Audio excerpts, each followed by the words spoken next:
안녕하세요. 교회에서 또 가정에서 말씀을 듣는 우리 성도님들 서로 인사 나누시겠습니다. 함께 수고합시다. 예. 눈에서 레이저 빔도 쏴도 괜찮은데.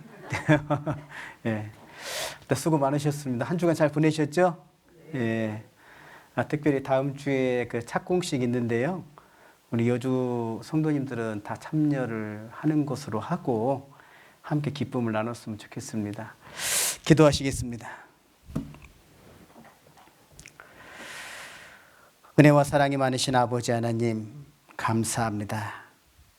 또 귀한 날을 은혜롭게 또 말씀으로 시작할 수 있도록 또 주님 예비하여 주시고 또 예수님 빚값으로 구원해 주신 그 주님의 귀한 믿음의 자녀들 또 교회당에서 또 가정에서 말씀 앞에 나올 수 있도록 인도해 주심을 감사드립니다. 비록 코로나19로 인하여 원활한 모임은 할 수는 없지만 우리가 어디에서 무엇을 하든지 간에 주님의 자녀로서의 삶을 힘있게 살기를 원합니다. 늘 지켜주시고 동행하여 주시고 도와주시옵소서. 고마우신 우리 주 예수님의 이름으로 감사하며 기도드렸습니다. 아멘. 예, 성경 전도서 7장입니다.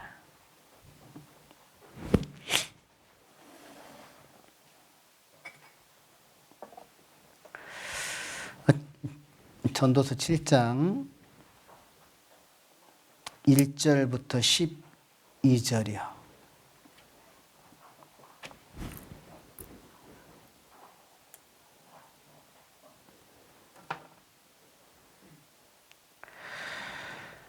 예, 전도서 7장 1절부터 12절 함께 읽어보시겠습니다. 아름다운 이름이 보배로운 기름보다 낫고 죽는 날이 출생하는 날보다 나으며 초상집에 가는 것이 잔치집에 가는 것보다 나으니 모든 사람의 결국이 이와 같이 됨이라. 산자가 이것에 유심하리로다. 슬픔이 웃음보다 나음은 얼굴에 근심함으로 마음이 좋게 됨이라. 지혜자의 마음은 초상집에 있으되 우매자의 마음은 연락하는 집에 있느니라. 사람이 지혜의 책망을 듣는 것이 우매자의 노래 듣는 것보다 나으니 우매자의 웃음소리는 솔 밑에서 가시나무에 타는 소리 같으니 이것도 헛되니라.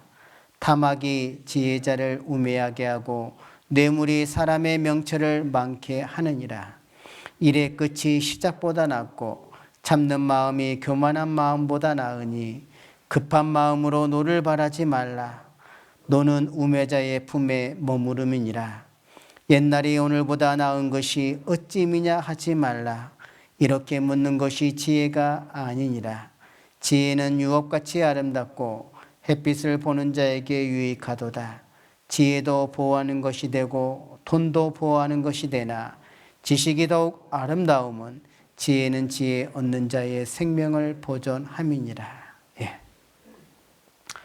오늘 전도서 7장 말씀을 가지고 보다 나은 것에 대한 슬픔과 근심이라는 주제를 가지고 좀 지난 시간에 이어서 같이 좀 생각을 해보고자 합니다. 이 전도서 7장은 전도서 6장하고 같이 이렇게 연계해서 보는 것이 중요하다고 말씀드렸죠. 그래서 6장은 자신의 일생의 희락을 누리지 못하는 인생의 허무에 대한 말씀이죠. 그래서 6장 내용에 보면 인생이 이 세상에서 만족을 얻기 위해서 많은 수고와 노력을 하지만 그의 결국은 실패할 수밖에 없다는 것을 말씀하고 있습니다. 그리고 전도서 이제 7장은 그렇기 때문에 보다 더 나은 것을 구하라는 거죠. 얻으라는 거예요. 예, 보다 더 나은 것. 보다 더 나은 것을 얻기 위해서는 반드시 창조주 은혜 안에 거할 때 얻을 수 있다라고 말씀을 하고 있는 겁니다. 그래서 전도서 7장에 반복해서 지금 나오는 말씀의 구절이 보다 더 낫고 나으니 이 말씀이 반복해서 나오는데 우리가 지금 9가지를 우리가 좀 생각해 보고자 했죠. 그 중에 이제 4번째로 나오는 것이 슬픔, 근심입니다. 전도서 7장 3절, 4절은 제가 다시 한번 읽어 올리겠습니다. 슬픔이 웃음보다 나음은 얼굴에 근심함으로 마음이 좋게 됨이라. 지혜자의 마음은 초상집에 있으되 우매자의 마음은 연락하는 집에 있느니라. 이렇게 말씀하고 있습니다. 그래서 지난 시간에 그리스도인이 진정으로 슬퍼하며 근심해야 할 것이 무엇이냐. 그 중에 첫 번째가 주님과 멀어지는 거죠. 그러니까 첫사랑을 잊어버리는 겁니다. 예. 내 삶이 정말 주님과 점점점 멀어지는 것. 이거에 대해서 슬퍼하고 그리고 근심해야 된다. 우리가 함께 교훈을 받았고요. 이어서 우리가 또 그리스도인이 진정으로 슬퍼하고 근심해야 될 게 뭐냐. 그게 멸망하는 영혼에 대해서입니다. 멸망하는 영혼에 대해서. 로마서 9장을 보시겠습니다.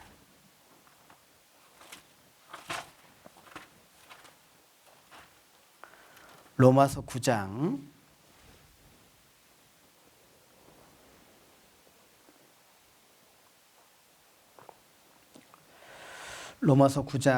1절부터 5절입니다.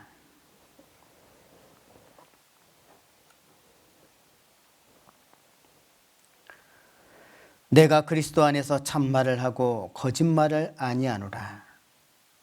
내가 큰 근심이 있는 것과 거기 표시하겠습니다. 그리고 마음에 그치지 않는 고통이 있는 것을 표시하겠습니다. 내 양심이 성령 안에서 나로 더불어 증거하노니 나의 형제 곧 골육의 친척을 위하여 내 자신이 저주를 받아 그리스도에게서 끊어질지라도 원하는 바로다. 저희는 이스라엘 사람이라 저희에게는 양자됨과 영광과 언약들과 율법을 세우신 것과 예배와 약속들이 있고 조상들은 저희 것이요 육신으로 하면 그리스도가 저희에게서 나셨으니 저는 만물 위에 계셔 세세의 찬양을 받으실 하나님이시니라. 아멘. 지금 로마서 9장에서 내가가 누군지 아시죠? 예, 바울입니다. 바울이 육신의 부모님이 지어준 이름이 사울이잖아요. 예. 이 사울이라는 이름의 뜻은 높은 자라는 뜻인데 그는 로마 시민권을 갖고 있다고 성경은 말하고 있죠. 로마 시민권자였어요. 그리고 이 사울은 그 당대의 석학으로 불리는 가말리아의 문화에서 율법의 엄한 교육을 받았다고 되어 있거든요. 자, 성경 사도행전 22장을 좀 보면 사도행전 22장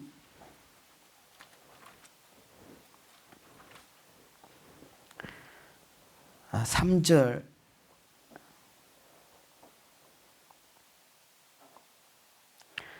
나는 유대인으로 지금 사울이 지금 이야기하는 겁니다. 나는 유대인으로 길레기야 다소에서 났고 이 성에서 자라 가말리엘의 문화에서 우리 조상들의 율법의 엄한 교훈을 받았고 오늘 너희 모든 사람처럼 하나님께 대하여 열심하는 자라 이렇게 되어 있죠. 그러니까 이 사울은요 그 당대 석학으로 불리는 가말리엘 문화에서의 율법을 배운 사람이에요. 대단한 학식을 갖고 있다는 거죠. 그리고 사도행전 8장 1절에 보면 그가 스데반을 죽이는데 적극적으로 동참했다는 걸 알아요. 그러면 이 사울은 이때 당시에 철저한 유대주의자예요. 그래서 왜 스데반의 그 죽음을 합당하게 여겼냐면 그 스데반을 통해서 율법이 파괴된다고 믿었거든요. 그래서 마땅히 그의 죽임을 여기고 동참하는 것이 하나님께 대한 열심이 있다고 판단했던 겁니다. 그런 사울을 사도행전 9장에 보겠습니다.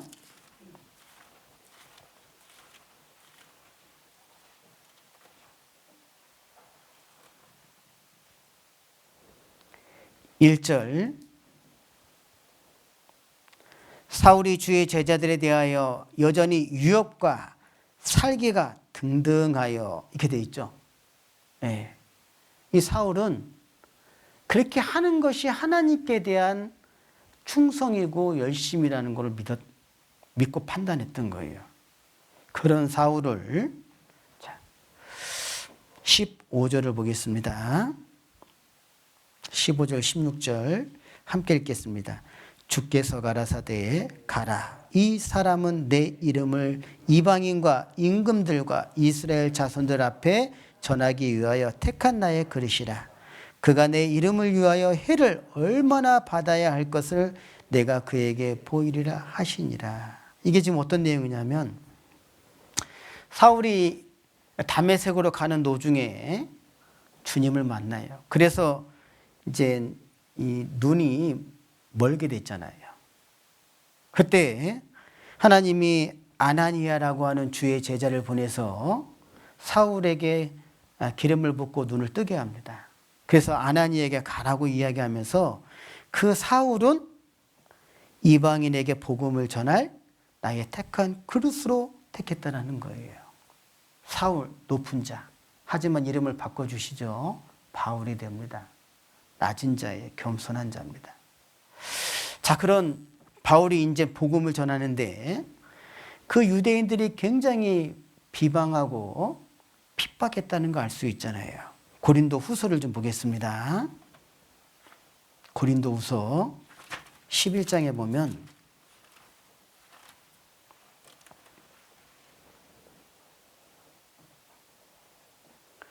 고린도후서 11장 23절부터 33절의 내용을 이렇게 쭉 읽어보면 이 사도 바울이 복음을 전하면서 자기가 겪었던 어려움에 대해서 지금 고백을 하고 있거든요. 근데 24절에 보면 유대인들이죠. 40에 하나 감한매를 몇 번을 맞았다고 고백하고 있습니까? 5번이에요.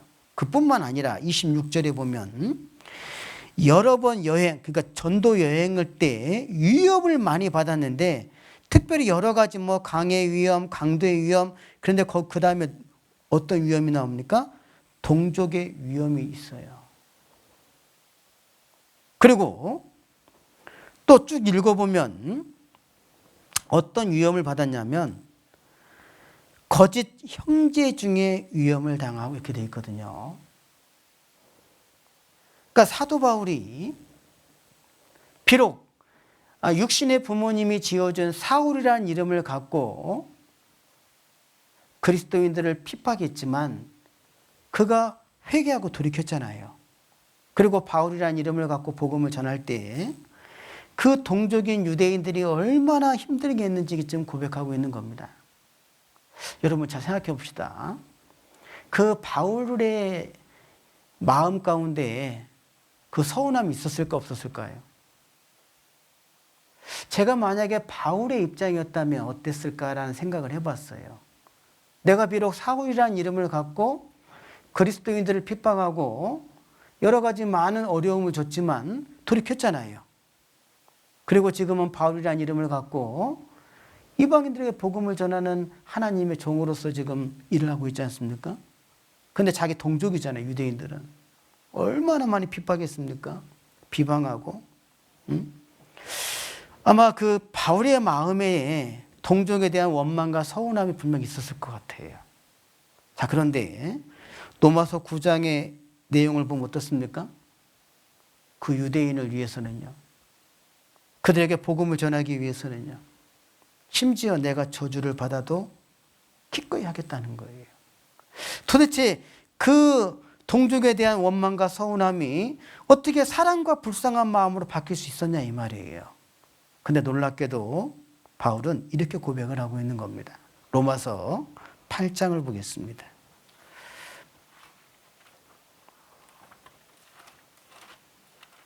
로마서 8장 31절부터 39절인데요. 이 내용을 보면 사도 바울이 끊을 수 없는 하나님의 사랑을 깨달았다라는 것을 알 수 있어요. 자, 31절부터 보겠습니다. 로마서 8장 31절. 그런즉 이 일에 대하여 우리가 무슨 말하리요? 만일 하나님이 우리를 위하시면 누가 우리를 대적하리요? 자기 아들을 아끼지 아니하시고 우리 모든 사람을 위하여 내어주신 이가 어찌 그 아들과 함께 모든 것을 우리에게 은사로 주지 아니하시겠느냐? 누가 능히 하나님의 택하신 자들을 송사하리요? 의롭다 하신 이는 하나님이시니 누가 정죄하리요? 죽으실 뿐 아니라 다시 살아나신 이는 그리스도 예수시니 그는 하나님 우편에 계신 자요 우리를 위하여 간구하시는 자시니라. 35절은 함께 읽겠습니다. 누가 우리를 그리스도의 사랑에서 끊으리요? 환난이나 공고나 핍박이나 기근이나 적신이나 위험이나 칼이라 이렇게 되어 있죠.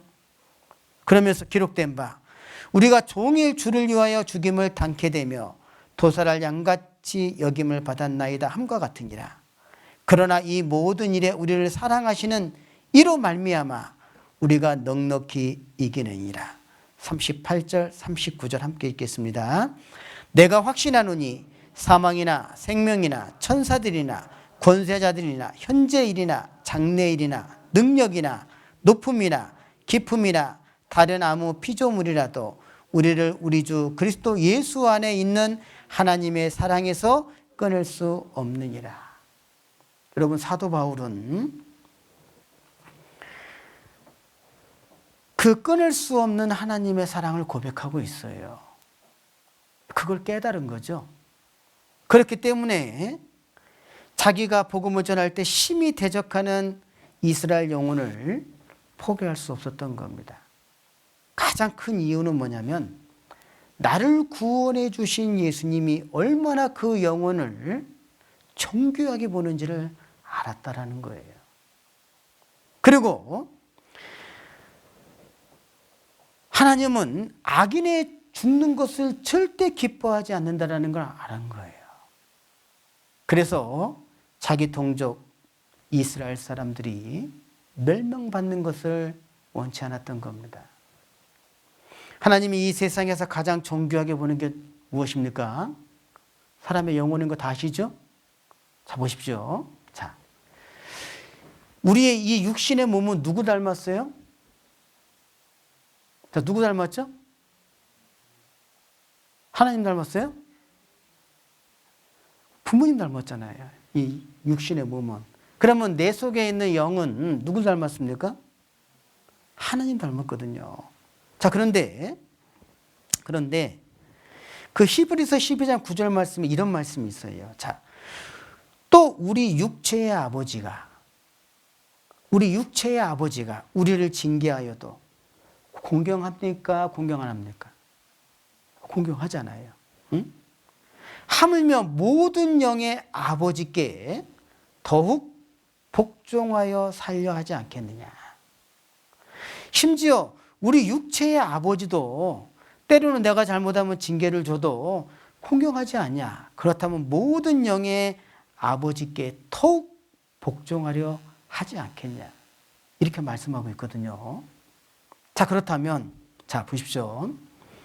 아담이 범죄로 말미암아 사랑의 관계가 깨졌습니다. 하나님은 사람을 왜 창조하셨냐면 신부로 창조했다고 되어 있잖아요.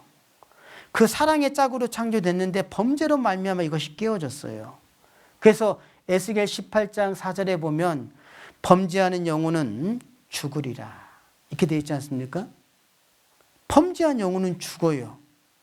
근데 한번 찾아봅시다. 에스겔 18장.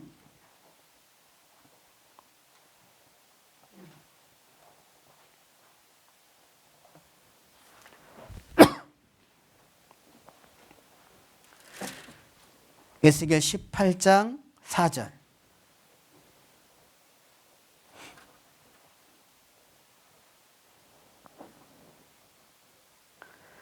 모든 영혼이 다 내게 속한지라 아비의 영혼이 내게 속함같이 아들의 영혼도 내게 속하였나니 범죄하는 그 영혼이 죽으리라 이렇게 되어 있죠.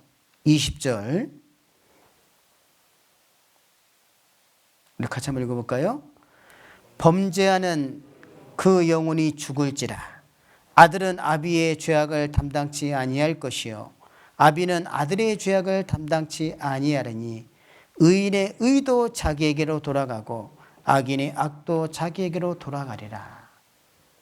결론은 자기 죄 때문에 심판받고 죽는다고 되어 있잖아요.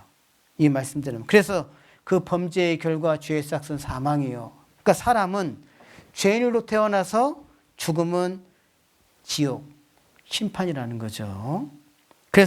그런데 하나님은 악인이 죽는 것을 기뻐하지 않는다고 말씀하고 있는 겁니다.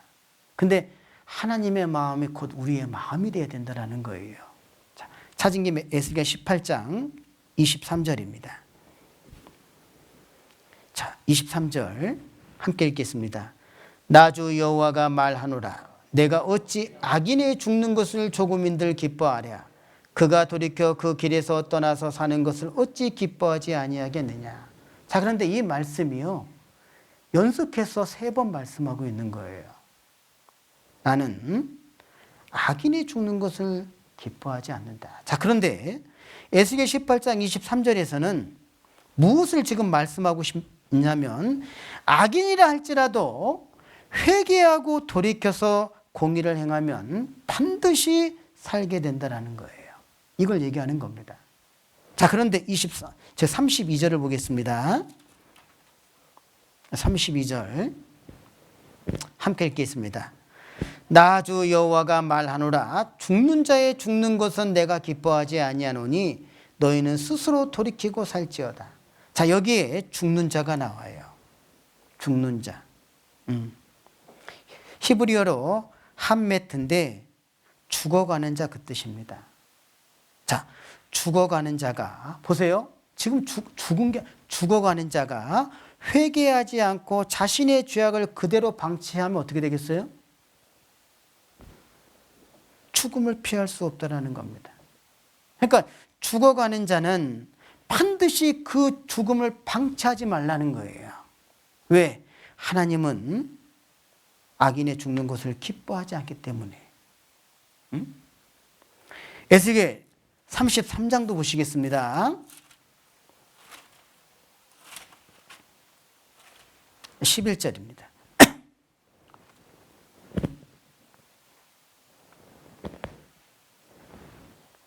에스겔 33장 11절 함께 읽겠습니다. 주 여호와의 말씀에 나의 삶을 두고 맹세하노니 나는 악인이 죽는 것을 기뻐하지 아니하고 악인이 그 길에서 돌이켜서 떠나서 사는 것을 기뻐하노라. 이스라엘 족속아 돌이키고 돌이키라. 너희 악한 길에서 떠나라. 어찌 죽고자 하느냐 하셨다 하라. 이렇게 되어 있죠. 자, 보십시오. 지금 에스겔 33장 11절은 심지어 맹세한다 이렇게 되어 있어요.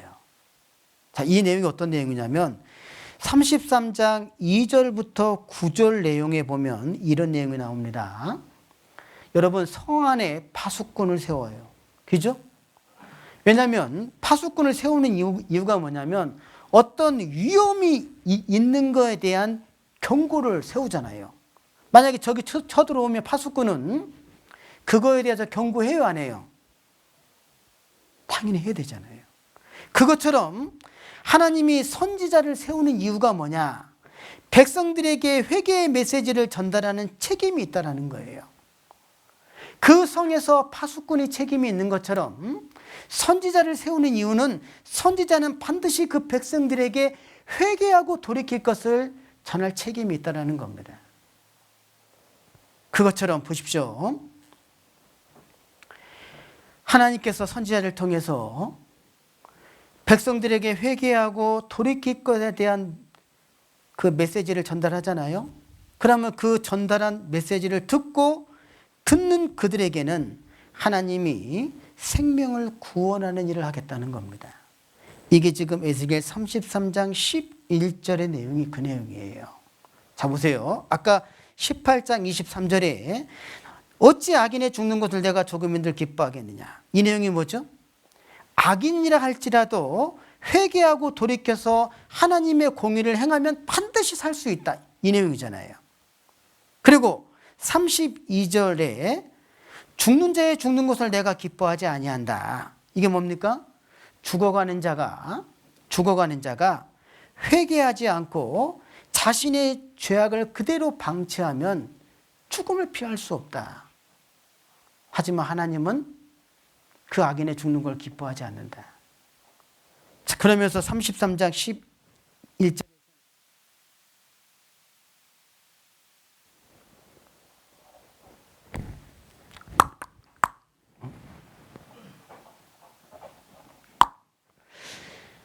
에스겔 33장 11절에서는 파수꾼과 선지자를 들으면서 오늘날 그리스도인들이 어떤 역할을 하는지를 설명하고 있는 거예요. 자, 보십시오. 베드로 후서를 보겠습니다.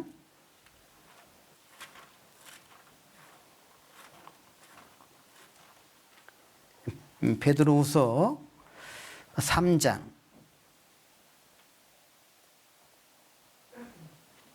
8절 9절입니다.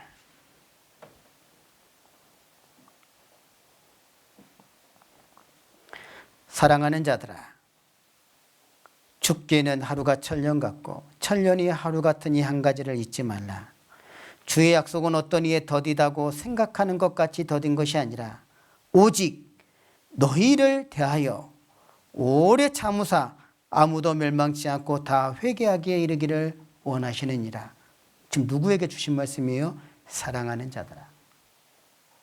여러분, 악인이 돌이킬 수 있도록 누군가 도움을 줘야 돼요. 그게 누구냐면 파수꾼 선지자입니다.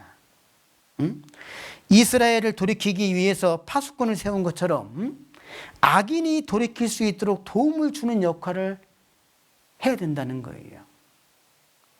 그 도움을 누가 줘야 되냐? 디모데후서 4장 5절에 바울은 디모데에게 이렇게 이야기하고 있습니다.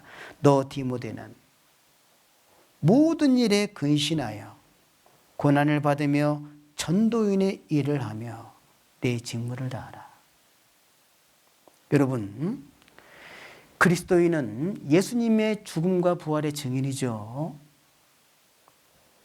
악인이 돌이킬 수 있도록 누가 도움을 줘야 되냐면 구약시대에는 파수꾼과 선지자가 있는 것처럼 교회시대에는 그리스도인이 있는 겁니다. 우리 그리스도인들은 악인들이 돌이킬 수 있도록 도움을 주는 사람이에요. 파수꾼이 위험에 대해서 경고하지 아니하면 어떻게 되겠습니까? 성 안에 있는 사람은 심판받을 수밖에 없는 거예요. 그걸 하나님이 우리에게 교훈해 주고 있는 겁니다. 자, 디모데전서 2장 4절에 하나님은 모든 사람이 구원을 받으며 진리를 아는 데 이르기를 원하신다고 말씀하셨죠. 그리고 디도서 3장 11절에는 모든 사람에게 구원을 주시는 하나님의 은혜가 나타난다. 그게 십자가입니다. 그게 대속법이잖아요, 구약에서는. 그것처럼 하나님은 악인의 죽는 것을 기뻐하지 않기 때문에 악인의 살리는 일을, 즉 영혼을 살리는 일을 시작하셨다고 되어 있잖아요. 요한복음 5장입니다.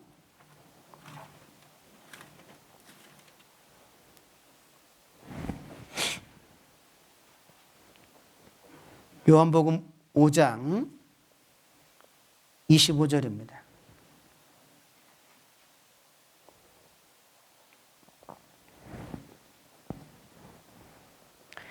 진실로 진실로 너희에게 이르노니 죽은 자들이 하나님의 아들의 음성을 들을 때가 오나니 곧 이때라. 듣는 자는 살아나리라. 이렇게 되어 있죠. 들으면 살아날 수 있다. 누가? 죽은 자들이. 17절입니다. 5장 17절. 예수께서 저희에게 이르시되 내 아버지께서 이제까지 일하시니 나도 일한다 하시매. 21절. 아버지께서 하시는 일이 무엇이냐? 21절 함께 읽겠습니다. 아버지께서 죽은 자들을 일으켜 살리심같이 아들도 자기의 원하는 자들을 살리시느니라. 그리스도인은 악인의 죽는 것을요 슬퍼해야 됩니다. 응? 어떻게 하더라도 죽은 영혼을 살리는 그 일에 그리스도인은 목숨을 걸어야 돼요.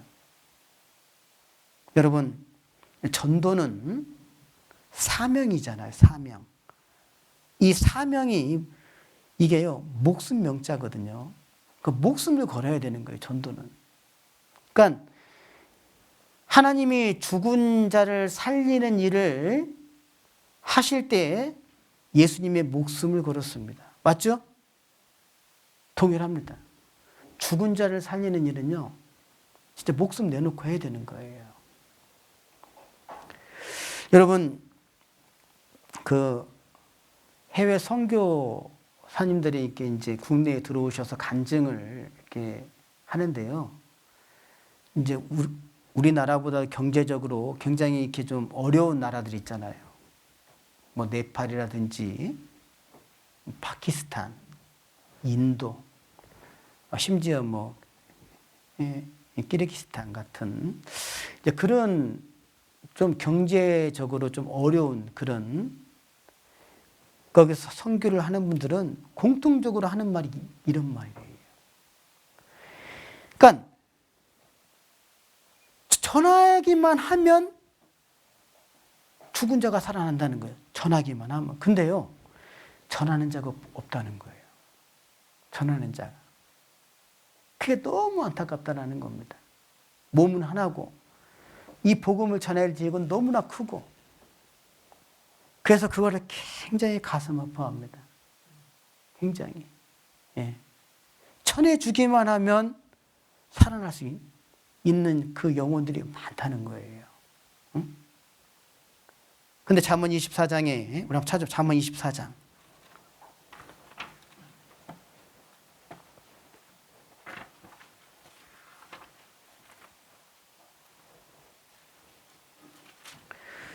그 잠언 24장 11절 12절에 보면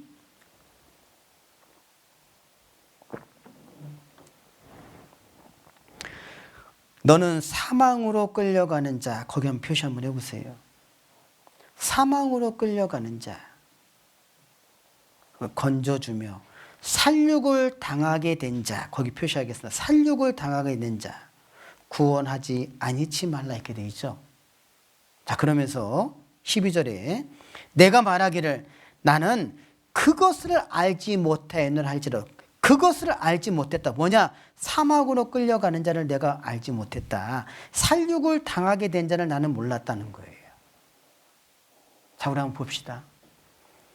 내 주변에 아니 내 가족 중에 만약에 아직 이 복음을 깨닫지 못했다면 하나님은 그 악인의 죽는 것을 기뻐하지 않는 건 분명 알잖아요. 그러면 지금 구원받지 않는 가족에게 구원받은 나는 뭡니까? 파수꾼 아닙니까? 아닌가요? 파수꾼이잖아요. 응? 그리고 구약시대로 말하면 선지자입니다. 교회 시대에는 복음을 전해줄 일꾼이잖아요. 응? 그런데 나는 그것을 알지 못하였나 할지라도 몰랐냐? 아니죠. 그 다음 구절이 정말 충격입니다. 마음을 저울질 하시는 이가 어찌 통찰하지 못하시겠으며 내 영혼을 지키시는 이가 어찌 알지 못하시겠느냐. 내가 구원받고 지금까지 신앙생활하면서 교회를 떠나지 않는 것은 내 영혼을 지키시는 분이 계셨어요. 맞습니까? 당연하잖아요. 그가 각 사람의 행위대로 보응하시느니라. 사망으로 끌려가는 자, 살육을 당하게 된 자. 그래서 유다서 1장 23절에는요. 어떤 자를 불에서 끌어내어 구원하라 이렇게 되어 있거든요. 어디냐면 그게 불이에요. 불. 응? 예레미야 8장을 좀 보겠습니다. 제가 이 말씀을 보다가 좀 마음에 찔림을 많이 받았는데요. 예레미야 8장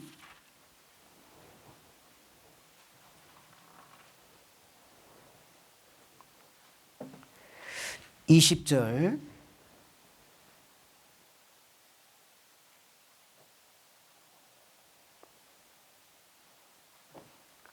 우리 같이 한번 읽어보겠습니다.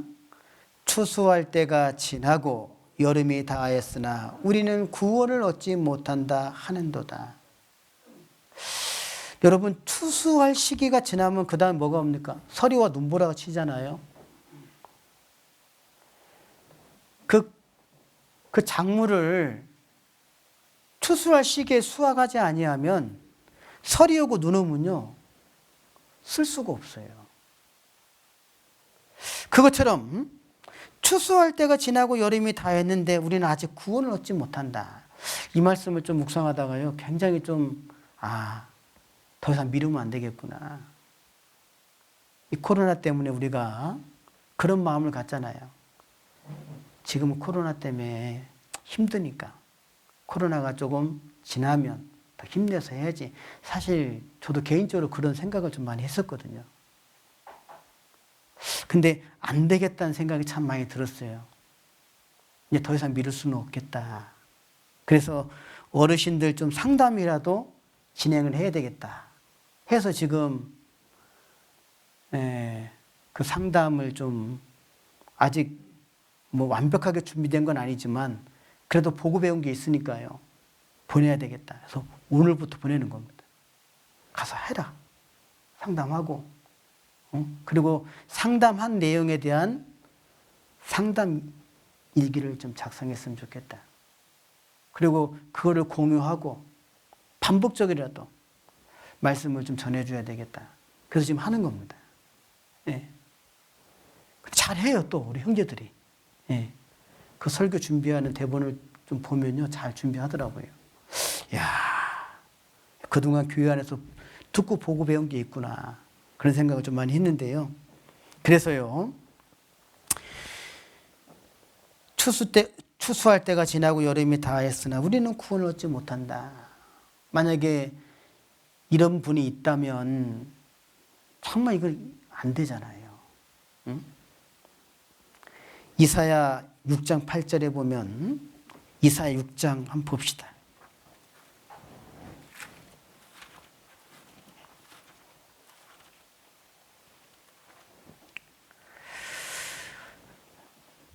이사야 6장 8절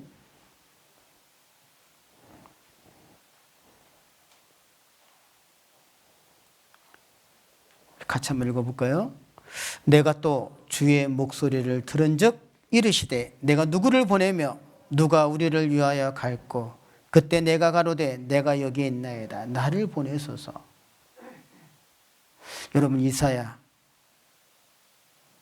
그는 이 귀한 복음을 깨닫고 주님의 귀한 사랑을 깨닫고 이 이사 6장 8절 내용을 보면은 하나님의 그 한탄이잖아요. 응? 내가 누구를 보내며 누가 우리를 위하여 갈꼬 그럴 때 내가 여기 있나이다 나를 보내소서. 그래서 전도의 수련회 때 보면 이 말씀을 꼭 하셔요. 근데 이 말씀을 이렇게 묵상을 해보면 가긴 가야 될 것 같아요. 네. 아무튼 기도를 좀 하고 있는데요. 아무튼 이 복음을 전하고 그 영혼이 죽어가는 것에 대해서는 정말 우리가 진짜 슬퍼하고 근심해야 됩니다. 여러분, 이 이사야 6장 내용은 이사야에 대한 소명과 사명에 대한 말씀이에요. 그래서 이사야 6장 1절부터 7절 말씀은 성전에서 환상을 본 이사야에 대한 말씀인데 그 환상 속에서 한 스랍이 그 제단 숯불에서 가지고 와요. 그 숯불을 가지고 와서 이사야의 입술에 딱 대요. 그게 이제 이사야가 정함받았다는 내용인데 그리고 8절부터 13절 내용이 뭐냐면 선지자 이사야에 대한 소명과 사명에 대한 말씀입니다. 그래서 이사야 6장에서 보면은 하나님께서는 자기를 경외하는 자, 또 당신의 거룩함을 본받아 거룩하게 살기를 힘쓰는 자들을 통해서 하나님은 일을 하고 계신다라는 것을 설명하는 겁니다. 여러분, 하나님이 사람을 지으신 이유가 뭐죠? 에베소서 2장 10절 말씀해 보면 한번 찾아보겠습니다. 에베소서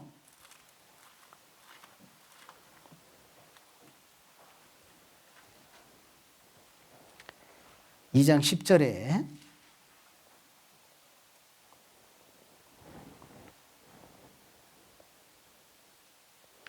우리는 그의 만드신 바라 이렇게 되어 있죠. 우리는 그의 만드신 바라. 헬라어로 포이에마라고 되어 있는데 우리는 그의 작품이다. 그 뜻이거든요. 우리는 그의 걸작이다. 그의 작품이다. 우리는 그의 만드신 바라. 그리스도 예수 안에서 선한 일을 위하여, 거기 한번 표시 한번 해보세요. 선한 일을 위하여 지으심을 받은 자는 이렇게 되어 있거든요. 선한 일.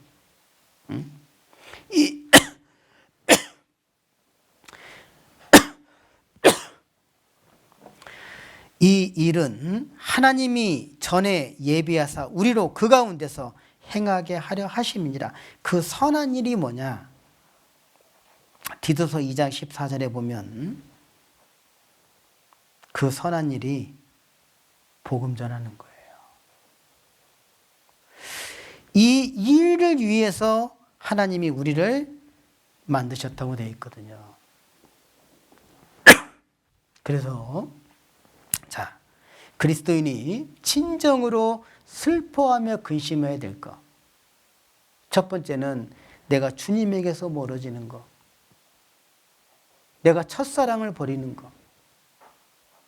그리고 두 번째로는요, 멸망하는 영혼을 위해서 슬퍼하고 근심해야 됩니다. 그리고 세 번째로는요, 그리스도인이 진정으로 슬퍼하고 근심해야 될 세 번째는요, 하나님 은혜에 미치지 못하는 자가 있을까? 여러분, 우리는 매일매일 하나님의 은혜를 받아야 되거든요. 자, 히브리서 12장입니다.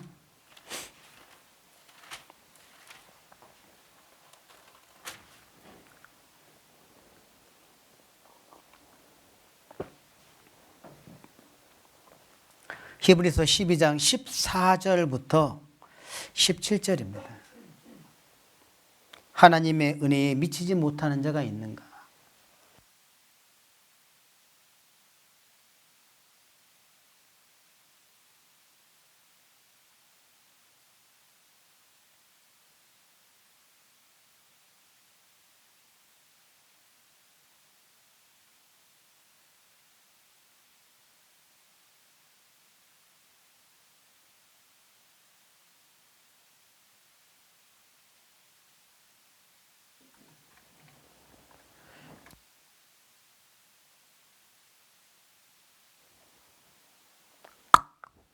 예, 됐습니다.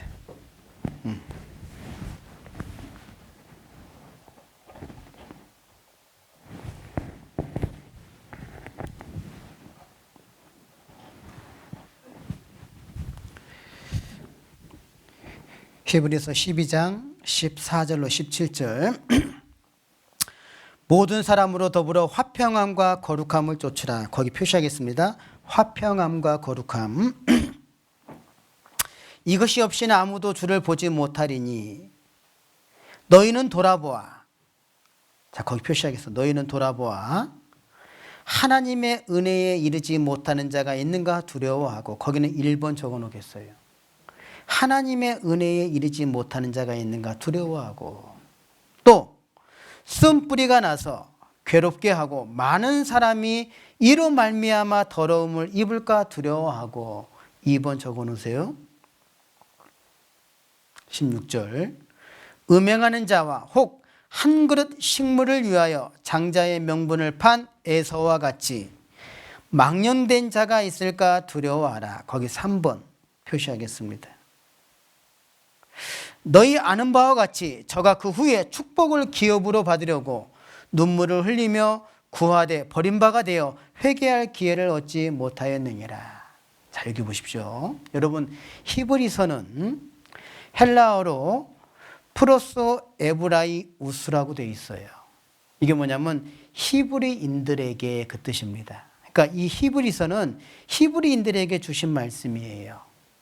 특히 히브리인들 중에 누구에게 줬냐면 그 박해와 신앙적 혼란으로 인해서 그 유대인들 중에서 그리스도인으로 개종한 사람들이 있었거든요. 근데 그들이 박해를 받고 신앙적인 혼란 때문에 다시 유대인으로 돌아가려고 했던 그리스도인들이 있었어요. 그들에게 주신 말씀입니다. 그래서 히브리인들에게 이 내용이거든요. 그래서 히브리서의 내용을 보면 이런 내용이에요. 이제 유대인인데 그리스도인이 됐잖아요. 근데 여러 가지 이제 이유 때문에 다시 유대인으로 돌아가려고 하는 그들에게 주신 내용이기 때문에 그 히브리서의 내용을 보면 주로 어떤 내용이냐면 구약과 신약을 연결시키면서 예수님이 우월하다는 것을 강조한 말씀입니다. 자, 그래서 여기 보면요. 히브리서 1장, 2장을 보세요.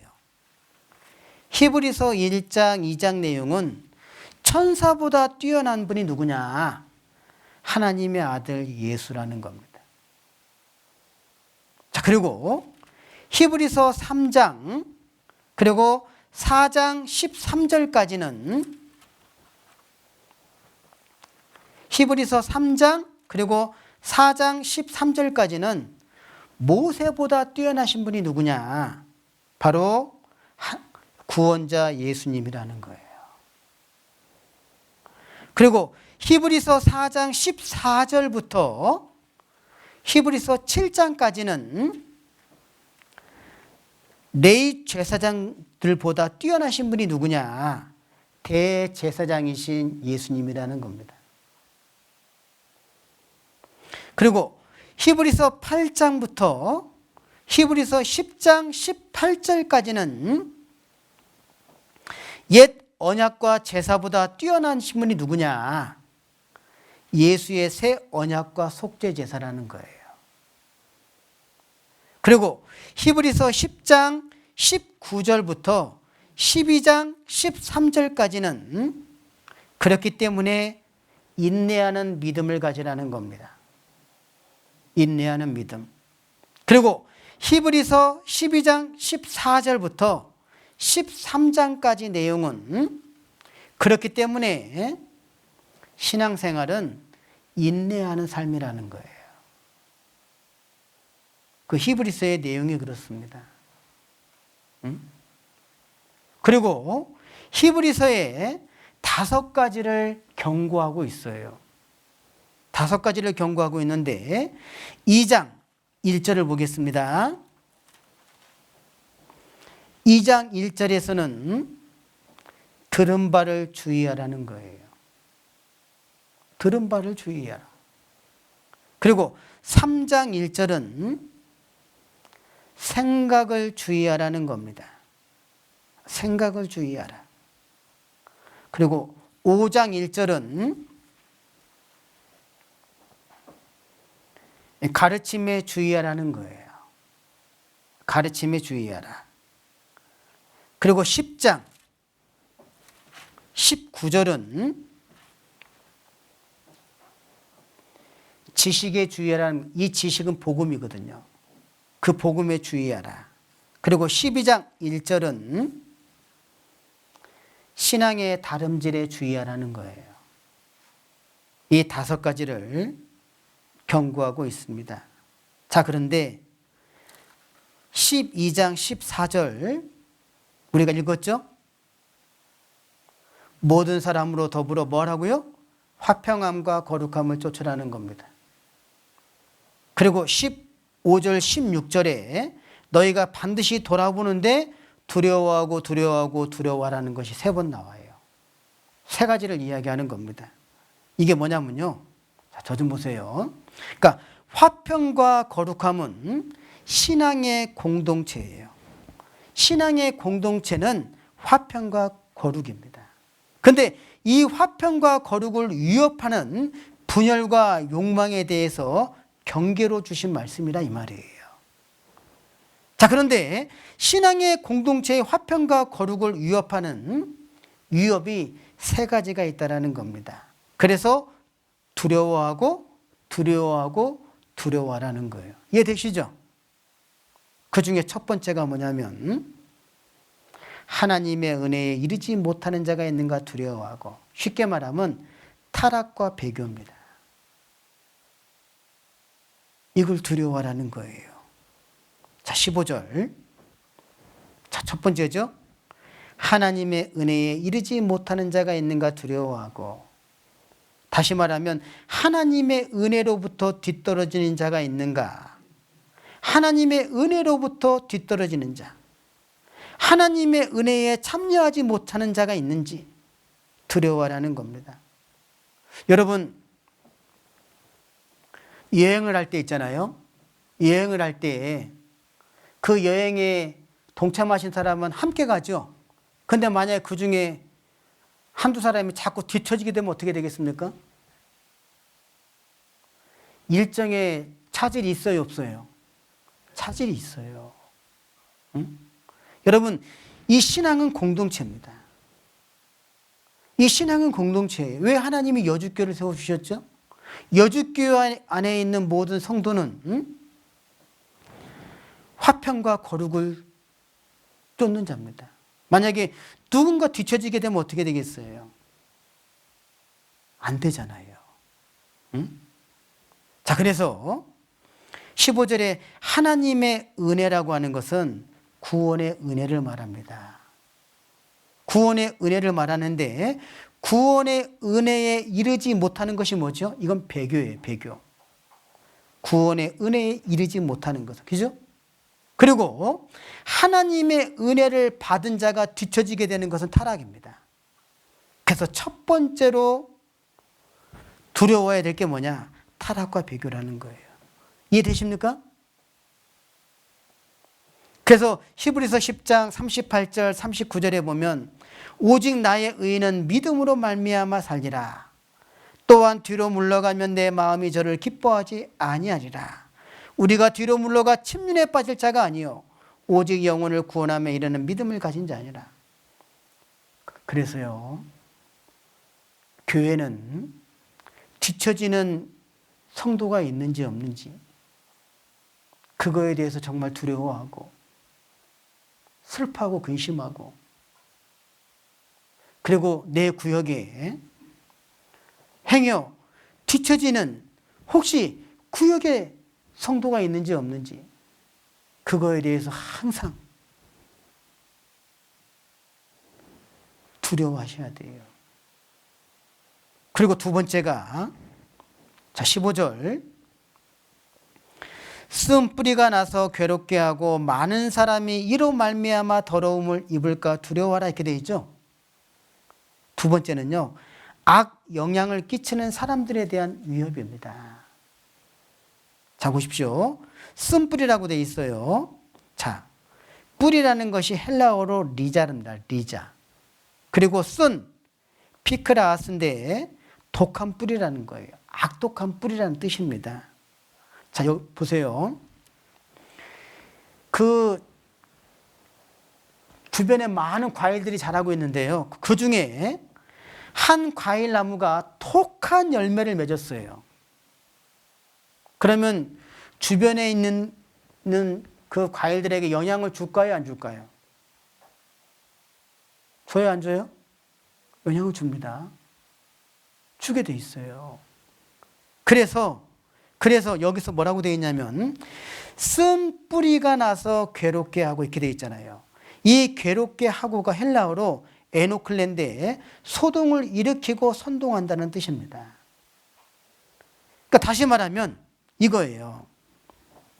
지금 유대인 중에 그리스도인이 됐잖아요. 그런데 여러 가지 어려움으로 인해서 다시 유대인으로 돌아가려고 하는 사람이 생겨난 겁니다. 그러면 그 사람들 때문에 어떻게 되겠습니까? 그 교회가 어떻게 되겠어요? 많은 영향을 주겠죠. 그걸 두려워하라, 이 말이에요. 왜? 신앙은 공동체거든요. 그래서 거룩과 화평을 쫓으라, 이렇게 되어 있는 겁니다.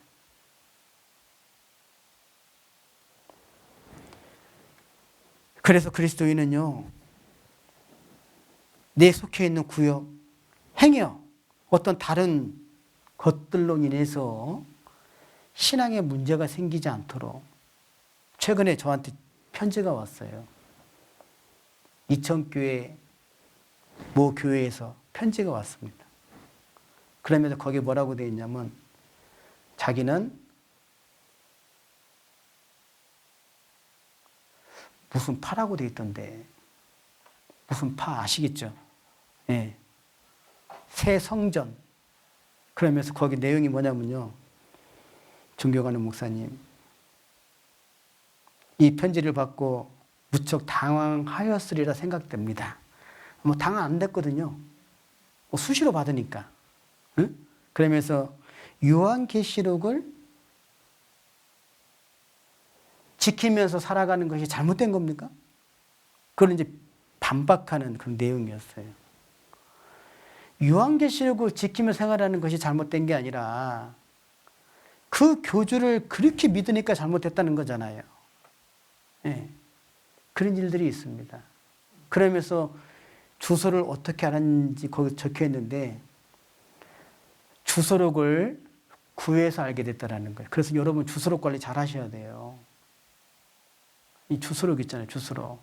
함부로 막 주면 안 됩니다. 이거에. 지금도 제가 안 버리고 있어요. 집회 때 쓰려고. 예? 여러분 이거 진짜 조심하셔야 돼요. 지금 이 잘못된 교리를요.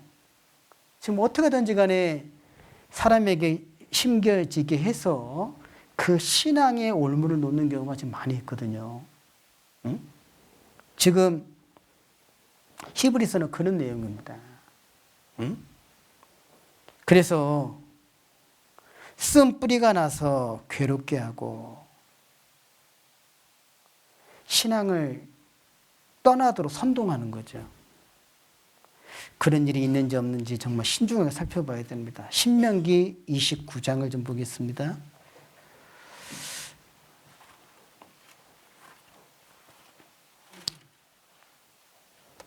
신명기 29장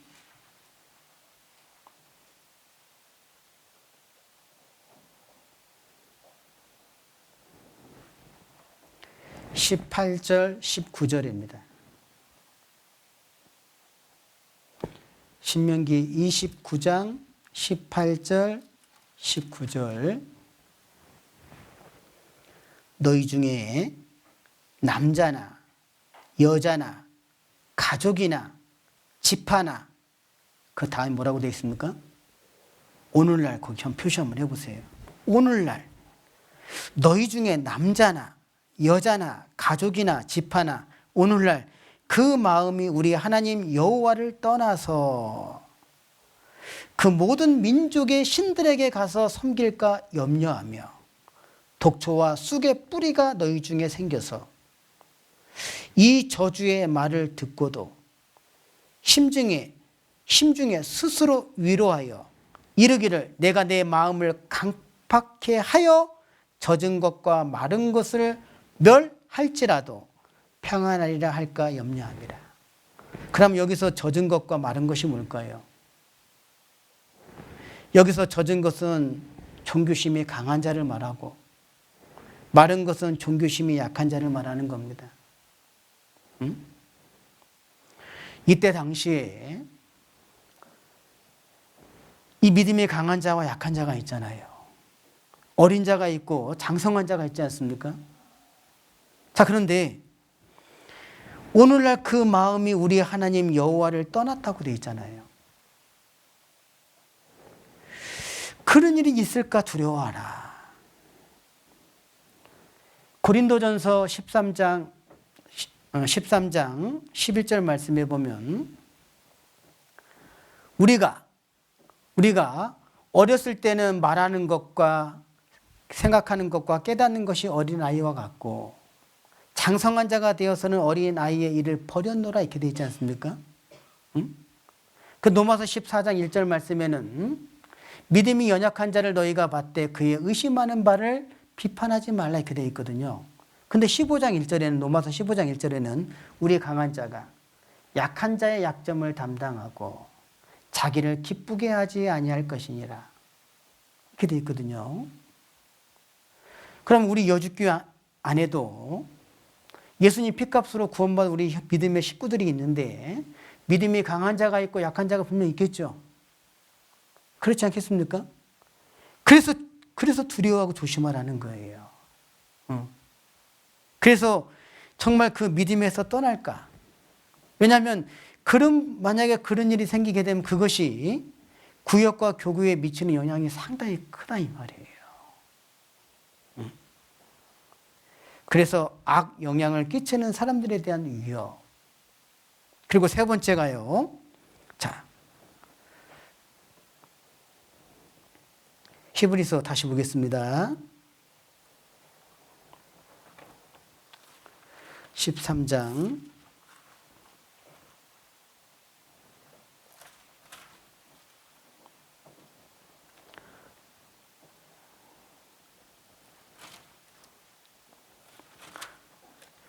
12장 16절. 자, 세 번째가요. 음행하는 자와 혹 한 그릇 식물을 위하여 장자의 명분을 판 에서와 같이 망령된 자가 있을까 두려워하라. 자, 거기 한번 표시한다면 음행하는 자, 그리고 후반절에 망령된 자가 나오죠. 그리고 한 그릇 식물이라고 하는 것은 사실 우리 이제 먹는 거잖아요. 응? 자, 세 번째는 무엇이냐면요. 육신의 욕망입니다. 육신의 욕망. 자, 음행하는 자는요. 헬라어로 포르노스인데 이 음행한다라는 게 뭐냐면 돈 때문에 자신이 부도덕한 목적에 이용되는 것을 허용하는 자. 그래서 사전에 보니까 뭐라고 되어 있냐면 남창이라고 되어 있더라고요. 창기. 왜? 결론은 돈 때문에. 이게 음행하는 자입니다. 자, 그런데 망령된 자가 나와요. 이 망령된 자는 헬라어로 바벨로스라고 되어 있는데 베벨로스라고 되어 있는데 베벨로스 이 뜻이 뭐냐면 누구라도 가까이 할 수 없는 더러운 신성한 것은 아무것도 없다고 생각하는 자 이렇게 되어 있더라고요. 그러니까 이 세상보다 더 높은 것이 없다고 인식하는 자, 하나님을 숭배하는 경건함을 전혀 가지지 않는 자. 그래서 라틴 바이블 성경에서는 신앙심이 없는 자라고 되어 있어요.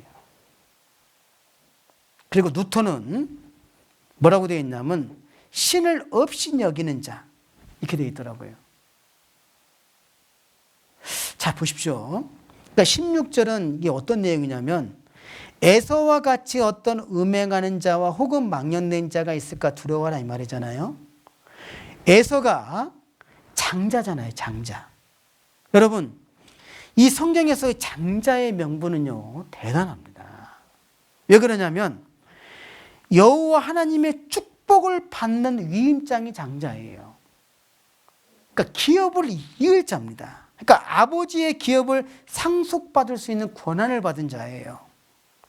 그리고 아버지를 통해서 주시는 하나님의 약속된 복을 받을 권한을 받은 자가 장자예요. 장자.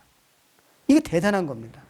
자, 보십시오. 에서는요 자기가 무엇을 한 게 없잖아요. 에서는 장자로 태어났기 때문에 이 복을 받을 수 있는 거예요. 맞죠? 자, 그런데 에서는 자기가 수고하고 노력한 게 아니잖아요.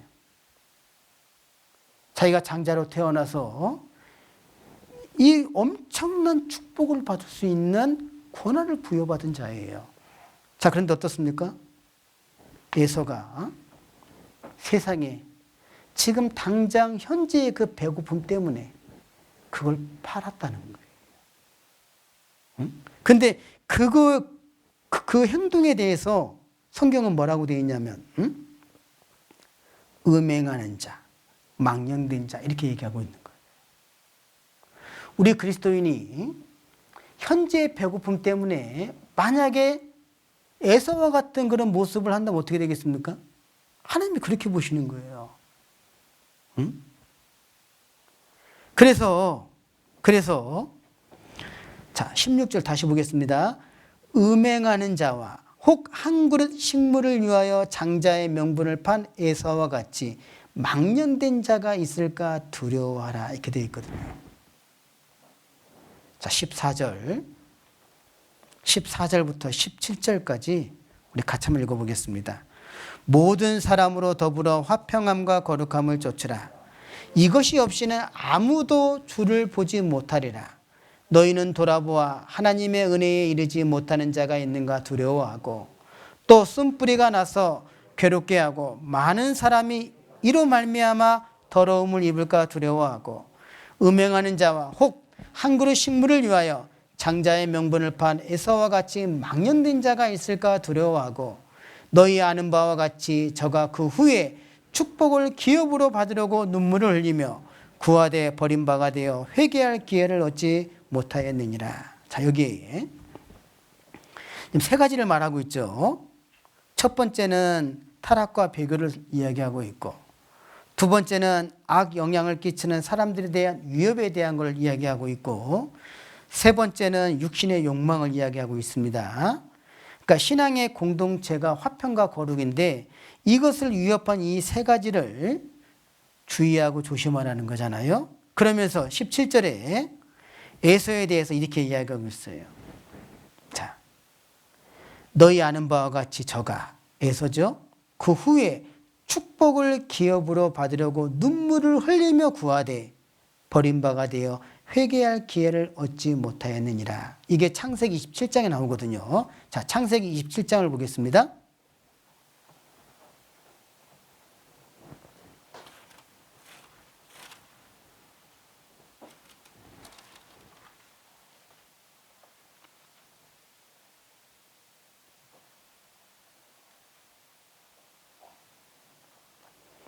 (33절부터)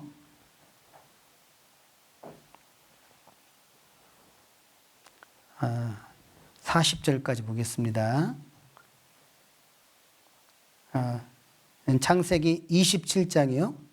27장 33절부터 40절. 이삭이 심히 크게 떨며 가로되 그런즉 사냥한 고기를 내게 가져온 자가 누구냐? 너 오기 전에 에서죠.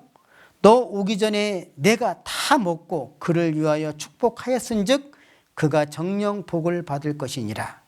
에서가 그 아비의 말을 듣고 방성대곡하며 아비에게 이르되 내 아버지여 내게 축복하소서 내게도 그리하소서. 이삭이 가로되 내 아우가 강교하게 와서 내 복을 빼앗았도다. 에서가 가로되 그의 이름을 야곱이라 함이 합당치 아니하니까 그가 나를 속임이 이것이 두 번째니이다.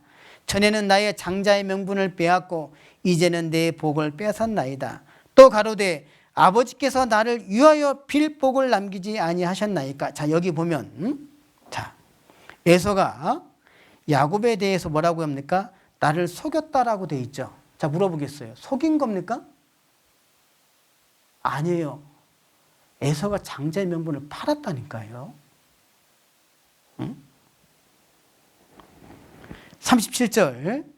이삭이 에서에게 대답하여 가로되 내가 그를 너의 주로 세우고 그 모든 형제를 내가 그에게 종으로 주었으며 곡식과 포도주를 그에게 공급하였으니 내 아들아 내가 내게 무엇을 할 수 있으랴. 에서가 아비에게 이르되 내 아버지여 아버지의 필복이 이 하나뿐이리이까 내 아버지여 내게 축복하소서 내게도 그리하소서 하고 소리를 높여 우니 그 아비 이삭이 그에게 대답하여 가로되 너의 주소는 땅의 기름짐에서 뜨고 내리는 하늘 이슬에서 뜰 것이며 40절 함께 읽겠습니다.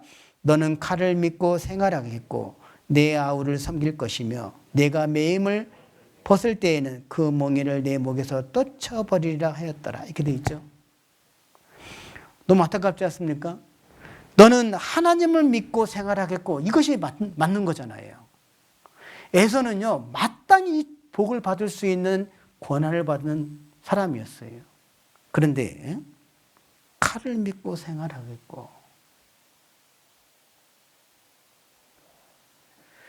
그래서요 히브리서 12장 17절에 회개할 기회를 얻지 못했다. 이 기회라고 하는 것이 헬라어로 토폰인데 기회와 가능성이거든요. 근데 이거를 얻지 못했다라는 게 뭐냐면 에서는 장자의 명분을 팔고자 했던 마음을 바꿀 만한 기회를 얻지 못했다는 거예요. 에서는 자신의 실수를 원상태로 돌이킬 수 있는 기회를 영영히 상실했다는 겁니다. 에서는 자신의 불신앙으로 망령됨을 버리고 하나님께로 돌이킬 마음을 갖지 않았다는 거예요. 에서는 세상적이고 육신적인 생활을 떠날 마음을 갖지 않았다는 겁니다. 그러니까 쉽게 말하면 장자의 명분을 팔았잖아요. 팥죽 한 그릇에. 그거에 대해서 마음에 찔림을 받지 않았다 이 말이에요. 여러분 이건 정말 비극입니다. 그래서 회개할 기회를 얻지 못했다 이렇게 되어 있는 거예요. 장자의 명분을 판 이유가 뭡니까? 팥죽 한 그릇. 여러분 그리스도인이 무엇을 슬퍼해야 될까요? 무엇을 근심해야 될까요? 하나님의 은혜에 미치지 못하는 자가 있는가? 그렇지 않습니까? 응? 내 주변에 그 믿음의 자녀들 중에 행여 하나님의 은혜에 미치지 못하는 자가 있는가? 이거 정말 우리가 슬퍼하고 근심해야 돼요. 오늘 두 가지를 좀 같이 교훈받았습니다. 그리스도인이 진정으로 슬퍼하며 근심해야 될 게 뭐냐? 첫 번째는 주님과 멀어지는 것. 첫사랑을 버리는 거죠. 두 번째는요. 멸망하는 영혼을 위해서.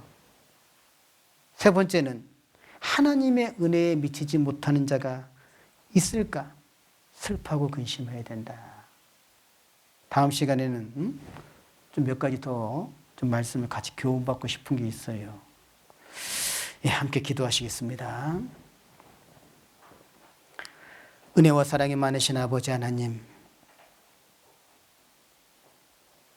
오늘 말씀을 통해서 진정 그리스도인이 슬퍼하며 근심해야 될 것이 무엇인지에 대해서 함께 교훈을 받는 시간을 가졌습니다. 하나님 도와주시옵소서. 이 코로나19로 인하여 우리 믿음의 자녀들이 점점 하나님에게서 멀어질까 두렵습니다. 그리고 이 코로나19로 인하여 마땅히 들으면 구원받을 수 있는 영혼이 멸망당하는 것이 두렵습니다. 이 코로나19로 인하여 하나님의 은혜에 미치지 못하는 자가 있을까 두렵습니다.